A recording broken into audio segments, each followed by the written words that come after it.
नारी नारी नारी, बेटी है वो, बहन है वो, किसी की परछाई झलक है वो। हृदय में मूल स्वरूप से प्रेम करुणा संवेदना उसके, नहीं किसी मिलावट से जन्मी है वो।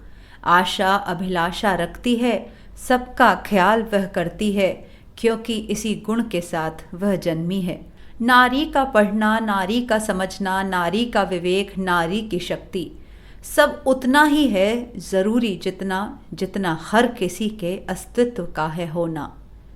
क्यों हमें पूछना है किसी से, क्यों हमें जानना है किसी से, क्यों हम फैसलों में हैं इधर उधर देखते, क्यों हम हैं फैसलों में इधर उधर देखते।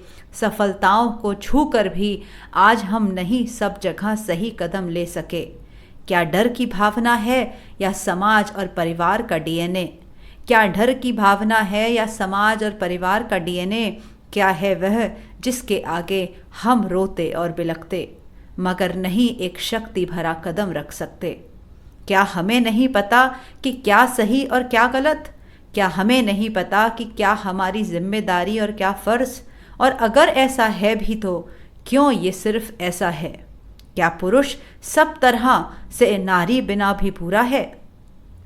क्या पुरुष सब तरह से नारी बिना भी पूरा है? नारी जननी है, शक्ति है, सामर्थ्य है। पुरुष को क्यों नहीं दी गई ये जिम्मेदारी है? क्योंकि करुणा संवेदना से वृक्ष पनपता है, नहीं सूखी रेत पे फूल निकलता है। जगाना होगा नारित्व को भीतर, ये जिम्मेदारी सबकी है। जगाना होगा नारित्व को भीतर, ये जिम्मेदारी सबकी है। क्यों ऊंची आवाज़ नारी सुने? किसने किसको ये अधिकार दिया? नारी ऊंची आवाज़ नहीं कर सकती, ये उसकी मर्यादा के बाहर की रीत है। ये किसने किसको जतला दिया? सम्मान देना हर सहयोग से बड़ा है। हमने उसको कुछ करने दिया, ये डीएनए कहाँ से आता है? हमने उसको कुछ करने दिया, ये डीएनए कहाँ से आता है? क्यों ऐसा लगता है कि हर मर्यादा नारी निभाए, हर रिश्ता नारी निभाए, हर अनुशासन नारी जताए? क्यों चाहिए उसको परमिशन आगे बढ़ने की, कुछ अपना दुनिया से अलग करने की?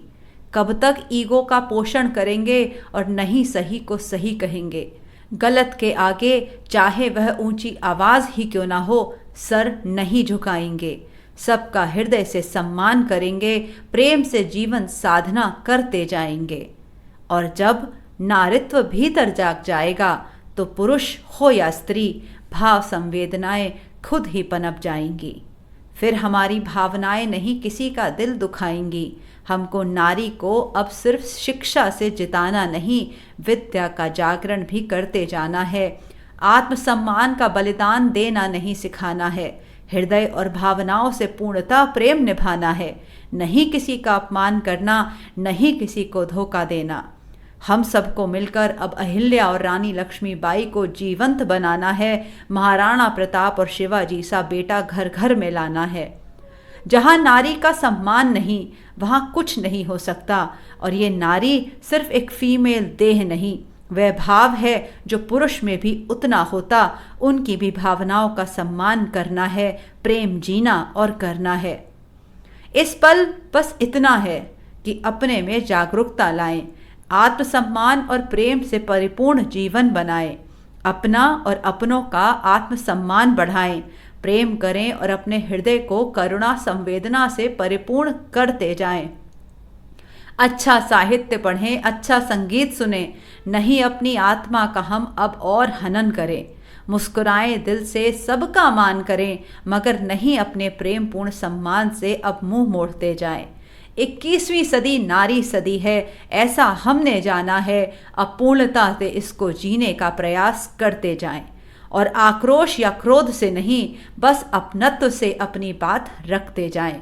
यह जीवन कोई कंपटीशन नहीं, न खुद से न साथी आत्माओं से, बस एक दूसरे के साथ चलकर एक श्रेष्ठ संसार बनाएं। इस भारत की भूमि को वापस माँ अहिल्या के युग में ले जाएं। चलो मिलकर इस पहेली को सुलझाएं, परिवार को और समाज को श्रेष्ठता की ओर ले जाएं, परिवार को और समाज को श्रेष्ठता की ओर ले जाएं। परम पूज्य गुरुदेव की जय, परम वंदनीय माता जी की जय, वेद माता गायत्री की जय, भारतीय संस्कृति की जय, भारत माता की जय। वंदे मातरम, वंदे मातरम, वंदे मातरम।